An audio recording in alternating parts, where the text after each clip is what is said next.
नगर निगम रीवा के अंतर्गत वार्ड क्रमांक 26 में एक अराजी है जो मध्य प्रदेश शासन बाणसागर के अभिलेख में पुराने पुरातन से वो दर्ज थी। उसमें बाणसागर का आधिपत्य कब्जा भी कुछ था, परंतु इस भूमियां पड़ी थी मध्य प्रदेश शासन के अभिलेख रिकॉर्ड में थी, परंतु कुछ लोगों ने कूट रचित दस्तावेज बना के या कुछ पटवारी या राजस्व अधिकारियों से साठ गांठ करके उससे छोटी तलैया के रूप में चर्चित भूमि थी, जो पानी कई क्षेत्रों का जाके संग्रहित होता था, जिसको हम तलैया के रूप में जानते और पहचानते थे। वहां पानी संग्रह होता था। इसी बीच में वर्तमान में वो कई करोड़ों की भूमि है, जहां पर भूमाफियों की नजर थी। भूमाफियों ने उसको देखा और वहां के वार्ड के पार्षद को भी संज्ञान है, कई पूर्व पार्षद उसमें उनको जानकारी भी है। उस भूमि को निजी भूमि स्वामियों ने अपने नाम किसी कतिपय कारण करा ली है और उस भूमि को अपने नाम करा के उस जमीन में प्लाटिंग कर रहे हैं। पहली बात तो यदि निजी भूमि है तो वार्ड क्रमांक 26 के अंतर्गत नगर निगम के अंतर्गत बिना टीएनसीपी, बिना रेरा, बिना डायवर्सन के कोई भी जमीन विक्रय करने का राइट्स नहीं है। इस बात को देखने का अधिकार नगर निगम के माननीय महापौर को है, माननीय आयुक्त महोदय को है और नगर निगम के आला अधिकारियों को है कि बिना टीएनसीपी के यदि जमीन विक्रय की जा रही है, सेल आउट हो रही है, तो उसका डायवर्सन है कि नहीं, ये नगर निगम को देखना है।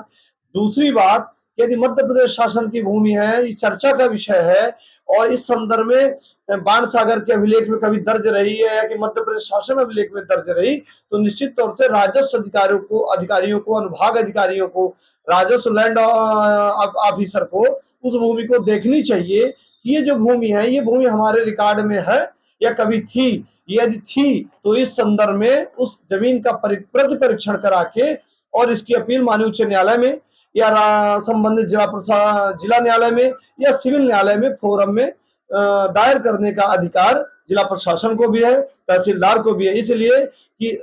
समस्त मध्य प्रदेश शासन की जो कस्टोडियन अधिकारियों कलेक्टर होते हैं भूमि के और विभाग में एसडीएम तहसीलदार उनके काम करते हैं, तो इस संदर्भ में इनकी जांच परीक्षण करनी चाहिए और बड़ी तत्परता के साथ शासन स्तर की भूमि को बचाने का काम करना चाहिए। यदि जिला प्रशासन के अधिकारी इन भूमियों को बचाने का काम नहीं कर रहे हैं तो निश्चित तौर से इनकी भूमिका संदिग्ध है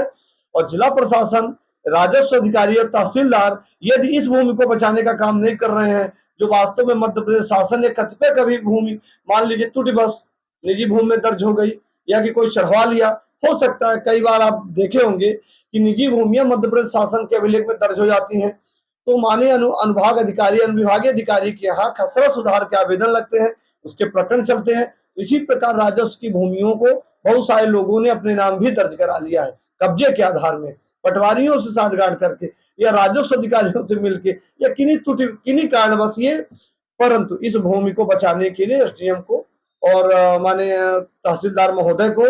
संबंधित जिला प्रशासन को आपके माध्यम से लगातार प्रकाशन भी हो रहा, मीडिया में ये मामला प्रकाशित हो रहा, तो ऐसे विषय को गंभीरता से लेके राजस्व अधिकारियों की इसकी परीक्षण करना चाहिए और बंदोबस्त, रिकॉर्ड ऑफ राइट्स व जो भी अभिलेख हो, पूर्व के अभिलेखों का परीक्षण करके और इसकी जांच करा के संबंधित भूमि के संदर्भ में कार्रवाई करनी चाहिए और दोषी व्यक्तियों पर जो उन्होंने आधिपत्य कब्जा कर रहे हैं तब तक विक्रय स्टे कर देना चाहिए, रोक लगा देनी चाहिए जब तक वो अराजी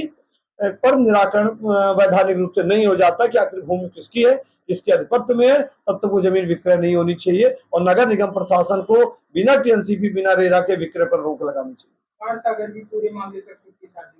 निश्चित तौर से आप बता भी रहे हैं, ये मामला चर्चित है कि बाणसागर अधिकारी इस मामले में शांत क्यों है। यदि बाणसागर की भूमि है या कि मध्य प्रदेश शासन की अराजी है तो दोनों अधिकारियों को शासन की ही भूमि है, चाहे वो बाणसागर की हो चाहे वो तहसील राजस्व की हो, तो भूमि तो मध्य प्रदेश शासन की है ना, दोनों विभाग तो शासन के अंग में है, तो भूमि को बचाने का काम दोनों विभागों को करना ही चाहिए। यदि नहीं कर रहे हैं तो इसके भी एक बड़ा गंभीर विषय, जांच का विषय, उन अधिकारियों पर भी कार्रवाई होनी चाहिए जो भूमि पर अरुचि कर रहे हैं, यानी रुचि नहीं ले रहे हैं अपनी जमीन को बचाने का और भूमाफियों को या संबंधित निजी भूमियों को लाभ पहुंचाने का काम कर रहे हैं, तो ऐसे व्यक्तियों पर भी जांच होनी चाहिए।